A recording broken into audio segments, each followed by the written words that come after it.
الرحمن الرحيم اللهم صل على سيدنا نبينا شفيعنا حبيبنا مولانا محمد صلى الله عليه وبارك وسلم এখন আমি যে বিষয়টি আলোচনা করব কোরআনুল কারীম সূরাতুল লুকমানের 6 নম্বর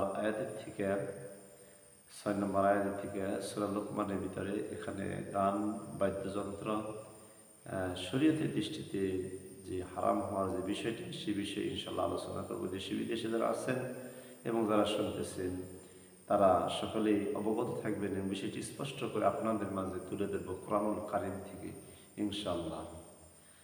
আল্লাহ পাক রব্বুল আলামিন বলেন কোরআনুল কারীম সূরাতুল লুকমানের ভিতরে ওয়ামিনান নাসি মাইয়াশতারি লাহুল হাদিস ইউদিল্লাহু সাবিলিল্লাহি বিগাইরি ইলম ওয়া ইয়াত্তাখিযাহা হুজওয়া উলাইকা লাহুম আযাবুম মুহিন।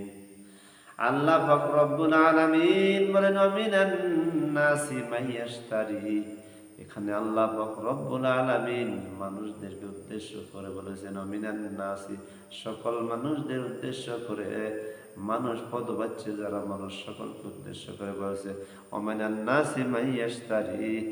ইয়াশতারি শব্দের ব্যাখ্যায় আছে যতগুলা তাফসীরের কিতাবের ভিতরে বাবারে পাওয়া যায়, বাজারে পাওয়া যায়। ইয়াশতারি ব্যাখ্যা হইল গায়ক গায়িকা ক্রয় বিক্রয়। আল্লাহ পাক রব্বুল আলামিন গান বাদ্যযন্ত্র এগুলা হারাম হওয়ার পিছনে অবশ্যই কোরআনুল কারীম সূরা লুকমানের এই দলিলটাই গ্রহণযোগ্য দলিল। পৃথিবীর আনাচে কানাচে ইউটিউব ফেসবুকে যত জায়গায় দেখেন কিছু কিছু মূর্খ অর্ধ শিক্ষিত মনে হয় তারা আলেম নয়, আলেম নামের কলঙ্ক, তারা গান বাদ্যযন্ত্রকে হালাল মনে করে। তারা দলিল দেয় কোরআনে কোন জায়গায় আছে আল্লাহ পাক রব্বুল আলামিন গান বাদ্যযন্ত্রকে হারাম বলেছেন। ওই সমস্ত মূর্খদেরকে বলতে চাই, অজ্ঞদেরকে বলতে চাই কোরআনুল কারীম খুলে দেখো আর তাফসীরগুলা তুমি আকারে ভেঙে ভেঙে পড়ো। আল্লাহ বলছে ইয়াশতারির ব্যাখ্যা যতগুলা তাফসীরে পাওয়া যায়, গায়ক গায়িকা ক্রয় বিক্রয় করে যারা গান বাদ্যযন্ত্র অনুষ্ঠান করে, গায়ক গায়িকাকে অবশ্যই তারা কি করে ক্রয় বিক্রয় করে।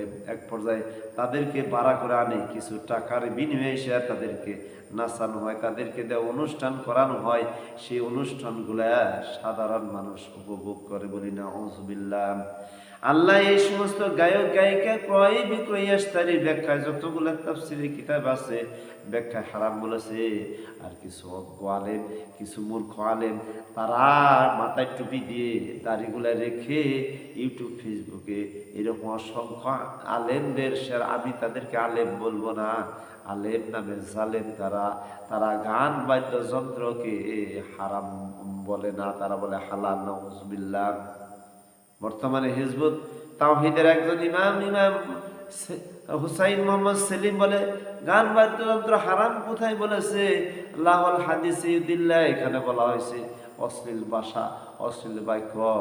আমি হুসাইন মোহাম্মদ সেলিমকে বলবো কোরআনকে পড়ো, কোরআন অর্থটাকে সুন্দরভাবে বুঝো, তারপরে তাফসীরগুলা মিলাও, তারপরে তুমি অসরল অর্থগুলা মানুষের মধ্যে তুমি বিলিয়ে দাও। কিন্তু আমিনান নাসি মাইয়াশতারি কেন আল্লাহ দিলেন? ইয়াশতারির ব্যাখ্যা হইল গায়ক গায়িকা ক্রয় বিক্রয়। ওই যে কানার ঘরে কানা, নুলার ঘরে নুলা, ওই যে অজ্ঞ যারা রয়েছে তারা ইয়াশতারির ব্যাখ্যা করে না। ইয়াশতারির ব্যাখ্যা হইল আল্লাহ পাক রব্বুল আলামিন যতগুলা তাফসীরে বলেছেন গায়ক গায়িকা ক্রয় বিক্রয়, গান বাজনা বাদ্যযন্ত্র অনুষ্ঠানগুলা আল্লাহ হারাম করে দিয়েছেন। পৃথিবী কারো সেটাকে হালাল করার কোনো উপায় নাই। লাহুল হাদিস ইউদিল্লাহ, আল্লাহ বলেছেন এই সমস্ত অশ্লীল কার্যগুলি যেগুলোর ভিতরে কোনো অর্থ নাই, কোনো উপকারিতা নাই, যেগুলোর ভিতরে গায়ক গায়িকা ক্রয় বিক্রয় গানকে আল্লাহ কি বলেছেন? হারাম বলেছেন।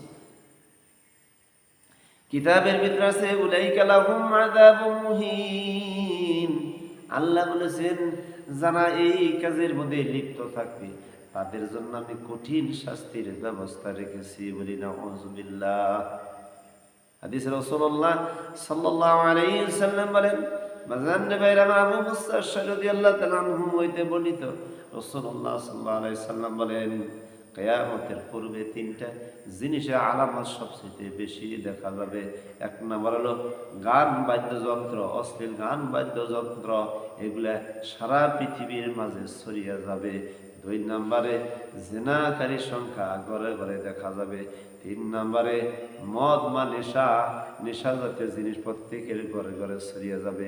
এই তিনটা জিনিস কিয়ামতের পূর্বে সবচেয়ে বেশি ছড়িয়ে পড়বে গ্রাম অঞ্চলে, শহর বন্দরে, সর্বত্র এগুলা মানুষের মধ্যে বিস্তার লাভ করবে, আস্তে আস্তে বেশি করে বিস্তার লাভ করবে।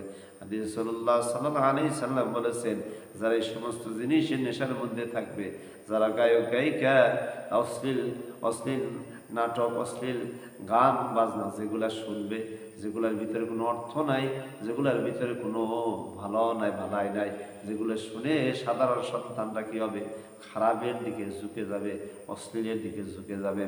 আর বর্ণনা পাইছে জেনাকারী, জেনার সংখ্যাটা দিন দিন যখন বেড়ে যাবে, রাসূলুল্লাহ সাল্লাল্লাহু আলাইহি সাল্লাম বলেছেন, কিয়ামতের পূর্বে সবচেয়ে তিনটা জিনিস উম্মতের মাঝে বেড়ে যাবে বলি না, আউযুবিল্লাহ। হাদিসের কিতাবে রাসূলুল্লাহ সাল্লাল্লাহু আলাইহি সাল্লাম বলেছেন, এই প্রকার লোকদেরকে কিয়ামতের ময়দানে কিছু অংশ লোকদের শূকর ও বানরে আল্লাহ রূপান্তর করে দেবে বলি না, আউযুবিল্লাহ। হাদিসে কি আসছে যে এক শ্রেণীর উম্মতের কিয়ামতের ময়দানে তাদেরকে বানর ও শূকর বানিয়ে দেবে। তাহলে এই যে কিছু শ্রেণী, অজ্ঞ শ্রেণী আলেম, কিছু শ্রেণীর তারা ইউটিউব ফেসবুকে বলে গান কোথায় আছে হারাম, গান কোথায় আছে হারাম, বাদ্যযন্ত্র কোথায় আছে হারাম। তুমি এই লোকমান আয়াতটা পড়ো এবং বিস্তারিত ব্যাখ্যা পড়ো, কয়েকটা তাফসীর মিলাও। আল্লাহ রাব্বুল আলামিন কোরআনে এটা নিয়ে মজা করার বিষয় না, এটা নিয়ে হাস্য করার বিষয় না।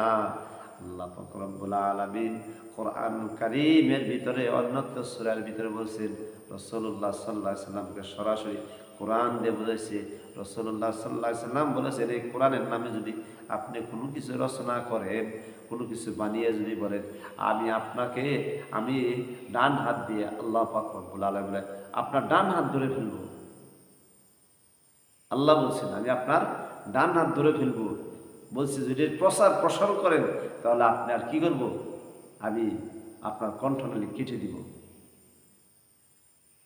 3 নম্বর আসছে যে আপনাকে কেউ বাঁচানোর মধ্যে কেউ থাকবে না।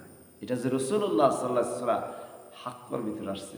রাসূলুল্লাহ সাল্লাল্লাহু আলাইহি সাল্লাম যে এই যে এত বড় কথা আল্লাহ কোরআনের মধ্যে আল্লাহ জানিয়ে দিলেন যে আপনার কণ্ঠনালী আমি কেটে দিব এবং আপনাকে কেউ বাঁচানোর মতো কেউ থাকবে না, এই কথা আল্লাহ তার রাসূলকে জানিয়ে দিয়েছেন। তাহলে সেই কোরআনের অর্থ আমরা কি করি, সঠিকটা বলি না মানুষের কাছে, আমরা করি কি অর্থটা, সরল অর্থটা আমরা বিকৃত করে দিই।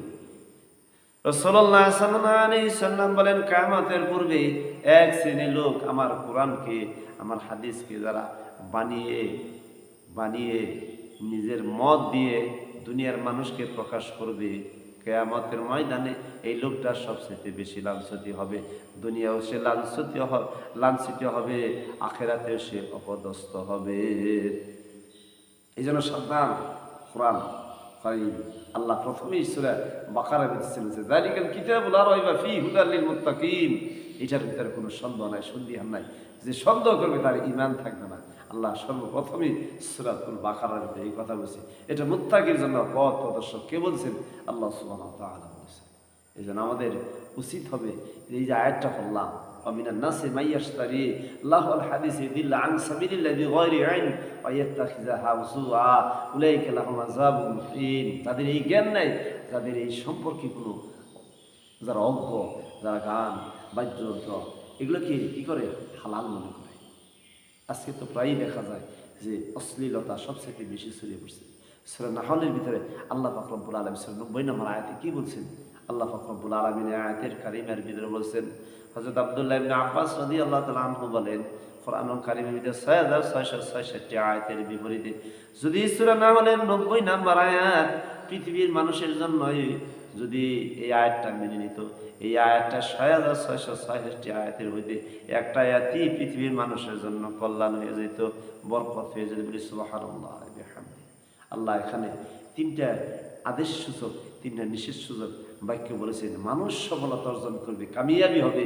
3টা নিষেধ হলো, আদেশ হলো ইন্নামাল ইয়ামুরু, এখন আয়াতের ভিতরে বলা হয়েছে 1 নম্বর হলো নাই পরায়ণতা, 2 নম্বর সদাচরণ, 3 নম্বর হলো আত্মীয় স্বজনের হক এর নির্দেশ, 4 নম্বর হলো অশ্লীলতা ত্যাগ করতে হবে, 5 নম্বর হলো ভালো মন্দ পাপাচার থেকে কি করতে হবে, ফেরত আসতে হবে, 6 নম্বর হইল সীমা লঙ্ঘনকারীকে আল্লাহ ভালোবাসে না, সীমা লঙ্ঘনকারীকে আল্লাহ পছন্দ করে না।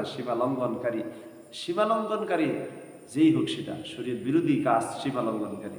তারপর হইল যে হক নষ্ট করা সীমা লঙ্ঘনকারী। রাষ্ট্রকে হেফাজত করা এটা কি, এটা ইসলামী দায়িত্ব, এবং এটাকে রক্ষা করা যদি কেউ না করে, কেউ সীমা লঙ্ঘন করবে। এই জন্য আল্লাহ পাক আমাদেরকে সঠিক বুঝদান করুক এবং দিনের বুঝদান করুক। যারা এই ধরনের অজ্ঞতা ছড়িয়ে বেড়ায়, যারা এই আয়াতের বিকৃত করে, আমি তাদেরকে বলবো ইনশাল্লাহ আপনার ভাই একটু বুঝেন, অর্থগুলো সরল অর্থগুলো পড়েন, তারপরে মানুষের মধ্যে কী করে বর্ণনা করেন, তাহলে মানুষ সঠিকটা বুঝতে পারবে, আমল করতে পারবে। আর মানুষকে যদি আপনি ভুলটা বলেন, সঠিকটা না বলেন, তাহলে এই মানুষগুলো কী হবে, পরবর্তী সময়ে তারা কি করবে, এগুলোকে তারা মানুষের মধ্যে বিভ্রান্ত সৃষ্টি করবে। তা আল্লাহ পাক রব্বুল আলামিন যারা দেশ বিদেশ আছেন, যারা যেখানে যে অবস্থায় আপনারা এই কথাগুলো শুনতেছেন, আল্লাহ সূরাতুল লোকমানের আয়াত থেকে আমি কথা বললাম যে গান বাদ্যযন্ত্র এগুলো ইসলামের দৃষ্টিতে হারাম, এগুলো শরীয়ত বিরোধী কাজ। আর সবচেয়ে বেশি ক্ষতিগ্রস্ত হয় আজকের যুবক যুবতীরা, যারা আজকে গান বাদ্যযন্ত্র এবং মোবাইল, ফেসবুক, ইন্টারনেটে সর্বসময় তারা কী করতেছেন, তারা এইগুলোর মধ্যে ব্যস্ত হয়ে রয়েছে।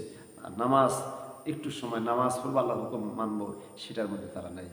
এই জন্য আমি বলবো যে ইসলামের দৃষ্টিতে যেটাকে আল্লাহ হারাম করেছেন, সেটা হারাম করার কোনো উপায় নাই। এই জন্য আল্লাহ পাক রব্বুল আলামিন আমাদেরকে সঠিক পথ চলার তৌফিক দান করুক বলে আমিন।